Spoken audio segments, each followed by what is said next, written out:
लोकतंत्र एक व्यवस्था जिसमें सत्ता जनता के हाथों में होती है।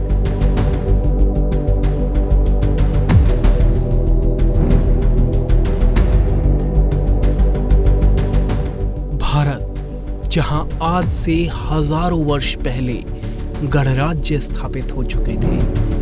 गण, सभा, गणपति, समिति और लोकपाल जैसे शब्दों का उल्लेख हमारे ग्रंथों, शिलालेखों में कई बार किया गया है। समय बदला और व्यवस्थाओं का स्वरूप बदलता गया, लेकिन जिस लोकतंत्र के तत्व कहीं न कहीं प्राचीन भारत में मौजूद थे, आजाद भारत में भी हमने लोकतंत्र को ही आत्मसात किया। इसी लोकतंत्र को मजबूत करने, पारदर्शिता बढ़ाने के लिए अक्सर नीति निर्माता मंथन करते हैं। इस वर्ष 2 बेहद अहम सम्मेलन हुए। इन दोनों महत्वपूर्ण सम्मेलनों का मेजबान बना राजस्थान। इन दोनों अहम सम्मेलनों में उपराष्ट्रपति और राज्यसभा के सभापति जगदीप धनखड़ ने भी शिरकत की। नमस्कार, स्वागत है आपका संसद टीवी पर। मैं हूं नवविक्रम सिंह।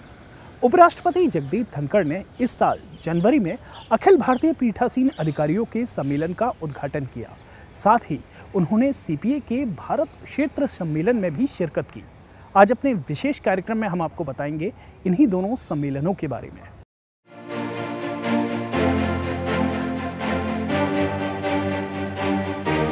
सितंबर में हुए G20 शिखर सम्मेलन में राष्ट्र प्रमुखों की मेजबानी के बाद राजधानी दिल्ली एक बार फिर तैयार है दुनिया के विभिन्न देशों से आए संसदीय प्रमुखों के स्वागत के लिए। इस सम्मेलन में लोकतांत्रिक प्रक्रियाओं में मजबूती पर चर्चा और संवाद होगा। हालांकि भारत में संसदीय मामलों पर मंथन की परंपरा रही है।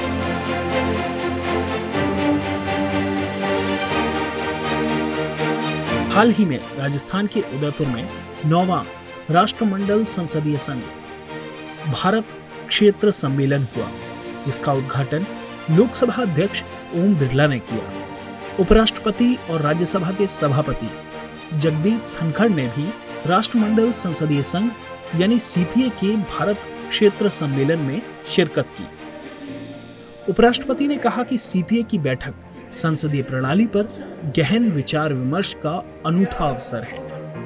This platform offers us unique and unparalleled opportunity to engage in in-depth deliberations concerning the critical challenges that currently beset legislatures and the nation. उपराष्ट्रपति ने कहा कि लोकतंत्र के मंदिर के रूप में विधानमंडल संवाद, विचार विमर्श, वाद विवाद और चर्चा के लिए होते हैं, लेकिन इन दिनों विधानमंडल अशांति और अव्यवस्था का केंद्र बन गए हैं। उन्होंने कहा कि इस स्थिति में संसद और विधानमंडल अप्रासंगिक होते जा रहे हैं। उन्होंने कहा कि जनप्रतिनिधि सबसे महत्वपूर्ण मंच पर जनता का प्रतिनिधित्व करते हैं। साथ ही जनप्रतिनिधियों के पास कार्यपालिका सरकार की जवाबदेही सुनिश्चित करने की शक्ति है। When people elect legislators, their representatives, to represent them in the theater of legislature, they have a lot of expectations. Time has come when we need to engage into reality check. Are we really coming up to their expectations? Public representatives are supposed to be role models for the people. They are expected to exemplify conduct which is worth emulation by others. समापन सत्र को संबोधित करते हुए उपराष्ट्रपति जगदीप धनखड़ ने कहा कि सीपीए भारत क्षेत्र लोकतंत्र के मूलभूत सिद्धांतों की रक्षा करने और उन मूल्यों को बढ़ावा देने का काम कर रहा है। दुनिया हमें जानती है, हमारा देश लोकतंत्र की जननी है। हमारा देश सबसे बड़ा लोकतंत्र है, क्योंकि भारत में ग्राम स्तर पर, पंचायत स्तर पर, जिला परिषद स्तर पर, राज्य स्तर पर और केंद्रीय स्तर पर संवैधानिक रूप से स्थापित लोकतांत्रिक संस्थाएं हैं। We are mother of democracy. We are the largest democracy. We are home to 1/6 of humanity. And our democracy is unique in the world because Bharat has constitutionally structured democracy at the village level, at the panchayat level, at the Jila Parishad level, at the state level, and at the central level. Rajasthan विधानसभा के अध्यक्ष doctor CP Joshi ने धन्यवाद ज्ञापित करते हुए प्रतिनिधियों को सम्मेलन में सक्रिय भागीदारी के लिए धन्यवाद दिया।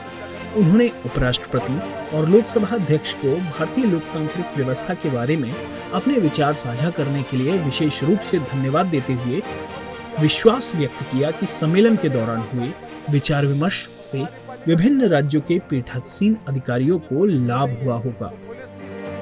राष्ट्रमंडल संसदीय संघ यानी सीपीए राष्ट्रमंडल के सबसे पुराने स्थापित संगठनों में से एक है। 1911 में इसकी स्थापना हुई। भारत इसमें एक अहम भूमिका निभा रहा है। आइए जानते हैं राष्ट्रमंडल संसदीय संघ और भारत में इसके कार्यक्षेत्र के बारे में। अपनी खूबसूरती के लिए दुनिया भर में मशहूर राजस्थान का उदयपुर गवाह बना एक ऐतिहासिक बैठक का। दरअसल राष्ट्रमंडल संसदीय संघ के भारतीय समूह की 9वीं बैठक 21 अगस्त से 22 अगस्त तक उदयपुर में हुई। राजस्थान विधानसभा ने इस सम्मेलन की मेजबानी की। सम्मेलन की अध्यक्षता करते हुए लोकसभा अध्यक्ष ने कहा कि सीपीए ने लोकतांत्रिक संस्थाओं को मजबूत करने में अहम योगदान दिया है। इस 2 दिन के अधिवेशन के अंदर डिजिटल के माध्यम से सुशासन स्थापित करना और डिजिटल के माध्यम से इन संस्थाओं को जवाबदेही बनाना, उस पर कई माननीय विधानमंडल के सदस्यों ने महत्वपूर्ण विचार व्यक्त किए। मुझे पता है कि उनका एक लंबा अनुभव अपने राजनीति जीवन में रहा है और उनके अनुभव का लाभ उस राज्य की विधान परिषद विधानसभा को तो मिल ही रहा है, लेकिन उनका अनुभव देश के संसदीय लोकतंत्र को भी मिल रहा है। और इसीलिए इन विचारों के आदान प्रदानों से, नवाचारों से, बेस्ट प्रैक्टिस से, चर्चा संवाद से ही हमने इस 75 वर्ष की लोकतंत्र की यात्रा में देश में सामाजिक आर्थिक बदलाव भी किया है।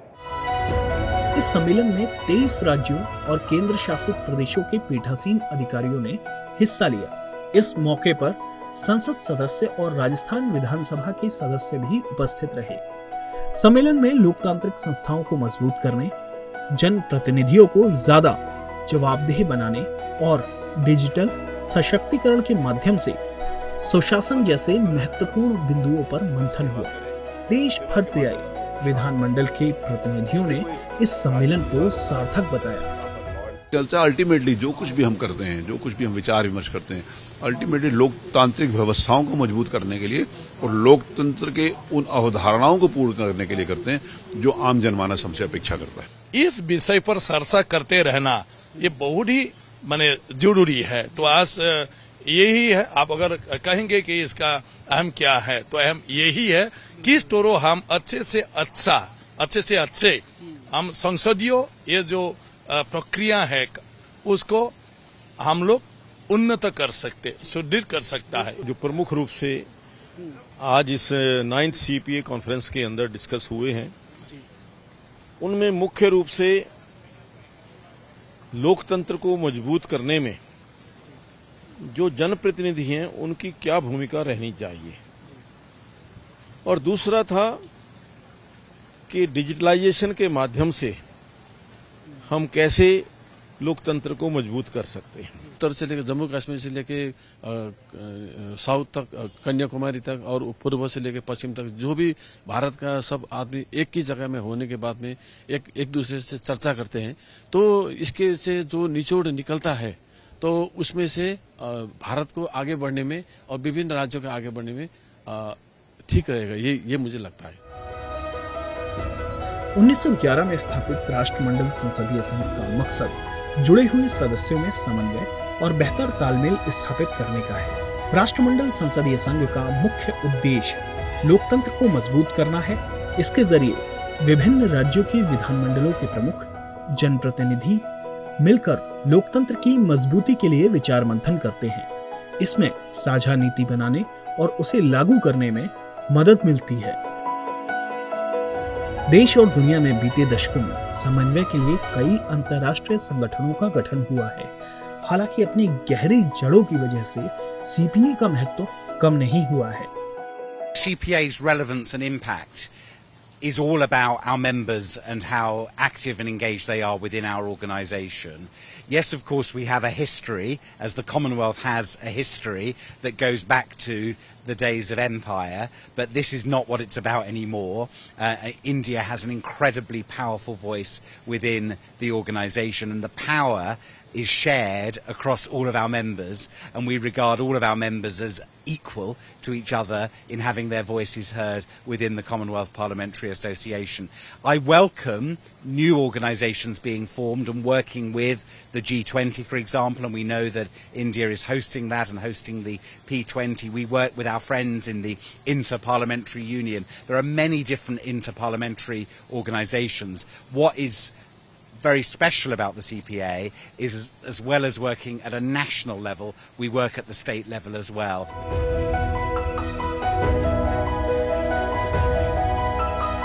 विश्व के 9 भौगोलिक रीजन में बटा हुआ सीपीए भारत में भी महत्वपूर्ण भूमिका निभा रहा है। अब तक सीपीए इंडिया रीजन 4 जोन में बटा हुआ था। सीपीए जोन 1 में बिहार, छत्तीसगढ़, दिल्ली, झारखंड, ओडिशा, उत्तर प्रदेश, उत्तराखंड, पश्चिम बंगाल आते हैं। वहीं सीपीए इंडिया रीजन 2 में आंध्र प्रदेश, गोवा, कर्नाटक, केरल, महाराष्ट्र, पुडुचेरी, तमिलनाडु, तेलंगाना आते हैं। सीपीए इंडिया रीजन 3 में असम, अरुणाचल प्रदेश, मणिपुर, मेघालय, मिजोरम, नागालैंड, सिक्किम, त्रिपुरा शामिल हैं। सीपीए इंडिया रीजन जोन 4 का गुजरात, हरियाणा, हिमाचल प्रदेश, मध्य प्रदेश, पंजाब, राजस्थान हिस्सा है। हालांकि 9वें सीपीए सम्मेलन में विधायी निकायों के बीच बेहतर संवाद और समन्वय के लिए सीपीए इंडिया रीजन को 9 नए क्षेत्रों में पुनर्गठित करने का महत्वपूर्ण फैसला लिया गया है। 9 जोन में काम करेगा और आशा है कि जिन उद्देश्यों के लिए सीपीए का गठन हुआ था, हम सामाजिक, आर्थिक, राजनीतिक विचारों की अभिव्यक्ति के साथ, अधिक कुशलता के साथ हम बेहतर विधायिका को सशक्त कर पाएंगे और हमारे जनप्रतिनिधियों को बदलते परिप्रेक्ष्य के अनुसार अधिक क्षमता निर्माण कर वो विधानमंडलों में और सक्रिय भागीदारी निभाए। इसके लिए जो सीपीए के उद्देश्य उसको पूरा कर पाएंगे। सीपीए इंडिया रीजन के अध्यक्ष लोकसभा स्पीकर ओम बिरला हैं और इसके सचिव लोकसभा के महासचिव उत्पल कुमार सिंह हैं। सीपीए सम्मेलन से पहले इस साल की शुरुआत में अखिल भारतीय पीठासीन अधिकारियों के सम्मेलन का उद्घाटन उपराष्ट्रपति जगदीप धनखड़ ने किया। इस सम्मेलन में संसदीय प्रणाली, लोकतंत्र में पारदर्शिता समेत कई अहम मुद्दों पर चर्चा हुई। राजस्थान विधानसभा में 11 से 12 जनवरी तक राज्यों के विधानसभा अध्यक्षों और सचिवों का सम्मेलन आयोजित किया गया। 83वें अखिल भारतीय पीठासीन अधिकारी सम्मेलन का उद्घाटन उपराष्ट्रपति जगदीप धनखड़ ने राजस्थान विधानसभा में किया। उन्होंने अपने उद्घाटन भाषण में भारत को मदर ऑफ डेमोक्रेसी बताया। इस महत्वपूर्ण सम्मेलन में मंथन और विचार विमर्शों से अमृत निकलेगा, जो अवश्य ही हमारे देश और संसदीय व्यवस्था को अमृत काल में नई ऊर्जा देगा। उपराष्ट्रपति ने संसद और विधानसभाओं में व्यवधान की बढ़ती घटनाओं पर चिंता जाहिर करते हुए प्रतिनिधियों से लोगों की अपेक्षाओं और आकांक्षाओं के प्रति सचेत रहने की अपील की। उन्होंने उम्मीद जताई कि सम्मेलन इन मुद्दों को हल करने के तरीकों पर विचार विमर्श करेगा। संविधान में परिकल्पित राज्य के सभी अंगों के बीच सामंजस्यपूर्ण संबंधों की जरूरत पर जोर देते हुए उपराष्ट्रपति ने कहा कि लोकतंत्र तब कायम रहता है और फलता फूलता है जब विधायिका, न्यायपालिका और कार्यपालिका लोगों की आकांक्षाओं को साकार करने के लिए मिलकर काम करती हैं। We are not stakeholders in politics. Primary concern of presiding officers is optimization of the contribution of elected representatives in parliament and legislature for welfare of the people. I am very particular about it. Those who hold high offices, they must take care that high constitutional offices are kept away from their political stance. Lok Sabha अध्यक्ष ओम बिरला ने भी इस मौके पर कहा कि हमारे संविधान निर्माताओं की मंशा यही थी कि हमारी लोकतांत्रिक संस्थाएं आम जनता के जीवन में सामाजिक आर्थिक बदलाव को सुनिश्चित करने के लिए प्रभावी संस्था के रूप में काम करें। उन्होंने जोर देकर कहा कि वर्तमान परिप्रेक्ष्य में संसद और विधानमंडलों को अधिक प्रभावी, उत्तरदायी और उत्पादकता युक्त बनाने की जरूरत है। देश की जनता विधानसभा, लोकसभा, राज्यसभा की कार्रवाइयों को देखती है, उनके मन चिंतन में एक अच्छा प्रभाव पड़े, उनके विचारों में जो हमारी संस्थाएं हैं उनके प्रति अच्छी प्रभावशालीता पड़े, उसकी गरिमा उनको नजर आए, ताकि लोगों का, जनता का और विश्वास, भरोसा इन लोकतांत्रिक संस्थाओं के प्रति बढ़े। दरअसल 83वें All India presiding officer conference में कई अहम मसलों पर चर्चा हुई थी, जिसमें G20 में भारत का नेतृत्व, संसद और विधानमंडलों को अधिक प्रभावी, जवाबदेह और उपयोगी बनाने की आवश्यकता के साथ ही डिजिटल संसद के साथ राज्य विधानमंडलों को जोड़ने को लेकर भी विमर्श हुआ।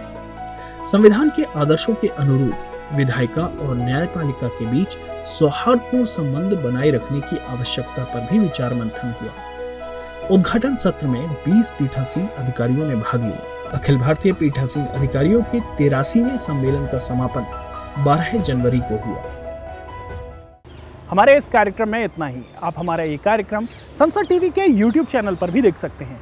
मुझे, मेरे साथी कैमरा पर्सन राकेश और साथी राजीव को दीजिए इजाजत। आप देखते रहिए संसद टीवी।